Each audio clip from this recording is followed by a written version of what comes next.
Boa noite, bem-vindos ao nosso Drops Cerebrando. Para você que não sabe o que é o Drops, estão acostumados com nossos episódios longos de uma hora e meia, a gente optou por fazer alguns testes por aqui para conseguir trazer alguns assuntos super interessantes para vocês em um formato mais curto, em vídeos de 5 minutos, 10 minutos, às vezes menos, às vezes um pouco mais. Mas estamos aqui, eu e o Dr. Diogo, para um primeiro bate-papo com vocês aí bem interessante, pegando um assunto que foi super discutido hoje, e a gente quer discutir um pouquinho com vocês aqui para trazer um pouco mais de neurociência sem groselha, como já diz nossa frase de apoio. Mas e aí, para você que está ouvindo a gente, você deve ter ouvido falar já um pouco sobre o Tilenol, ou paracetamol nos Estados Unidos, e saiu uma informação de que durante a gravidez ele aumenta o risco de autismo, TDAH ou até mesmo deficiência intelectual nos filhos. E aí, será que é isso mesmo? Vamos ouvir aqui o Dr. Diogo explicando para a gente um pouco desse cenário que foi encontrado e amplamente comunicado. E aí, Diogo? E aí, pessoal, muito boa noite. Uma honra e vamos lá, então. O que acontece? Nós temos já essa questão do Tilenol junto com o TDAH e autismo já há algum tempo, Ivo. Mas o que as pessoas precisam entender é que, por exemplo, em 2024 tivemos uma corte, que é um estudo enorme lá na Suécia, quase 2,5 milhões de crianças. Isso eles acompanharam essas crianças entre 95 e 2010 e 2019, desculpe, e eles mostraram esse uso então do acetaminofén, que é o paracetamol, durante a gravidez, isso com autorrelato, com prescrições das mães, e compararam o índice de autismo, TDAH e deficiência intelectual nas crianças logo depois. Tá?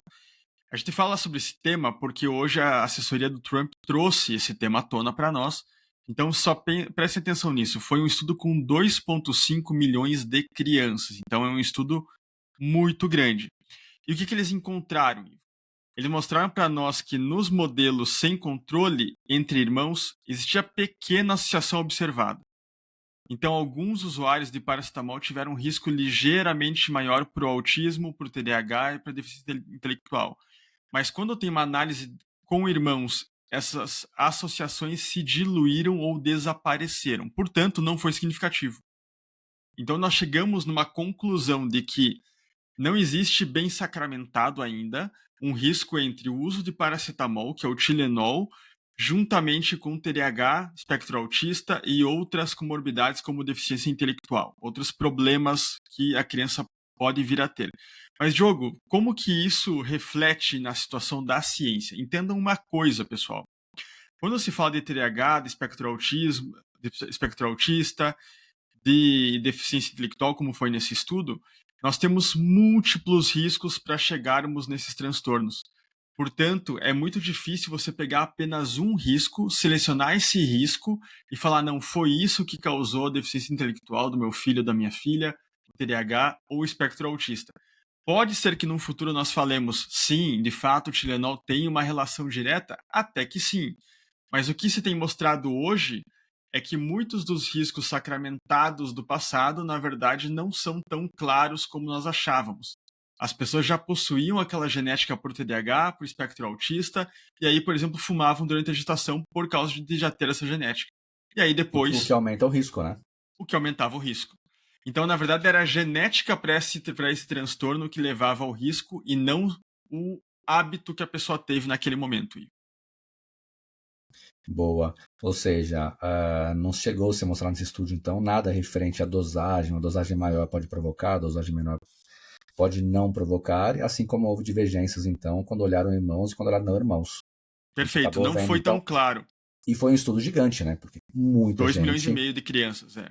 ou seja, na prática, quando a gente olha uma curva, a gente deveria ter uma resposta mais efetiva, e se ela não for tão efetiva assim, acaba diminuindo-se, então, a probabilidade de que, efetivamente, isso possa ser um fator determinante para o autismo, imagino eu.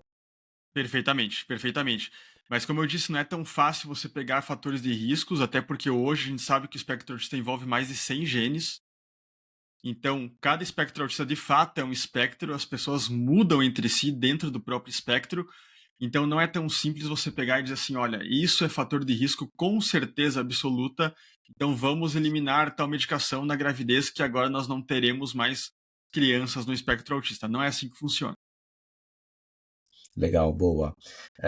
Acho que na prática a gente tem uma boa ideia, então, né? Porque tinha uma preocupação muito grande com relação às mães aí, do paracetamol ou do Tilenol, dele ter um efeito causal muito claro com relação a poder causar autismo, TDAH ou mesmo deficiência intelectual, como você comentou agora. E quando a gente olha, então, isso está muito ligado a fatores aí genéticos ou epigenéticos, né? A gente tem que olhar um pouco dos ambientes familiares também. Com Legal, certeza, com certeza. É claro que a gente não vai incentivar nunca o uso indiscriminado de medicações durante a gestação. Isso é óbvio, Ivo. Mas as mães que utilizam esporadicamente e estão grávidas podem ficar bem tranquilas que não é isso que vai causar grandes problemas ao concepto delas. legal. E na dúvida, quando se fala sobre medicamentos, se tem necessidade de utilizar, cara, fala com o médico. Não dá para ir para o Google fazer Perfeitamente. uma pesquisa ali, baixar na Não. farmácia para comprar. Procure seu Porque aí, obstetra que já te acompanha e vai em frente. aí você começa a ver aquela caixa de remédio dentro de casa, você já começa a criar uma epigenética favorável, né, para alguma coisa acontecer por dosagens pré-definidas aí pelas próprias pessoas.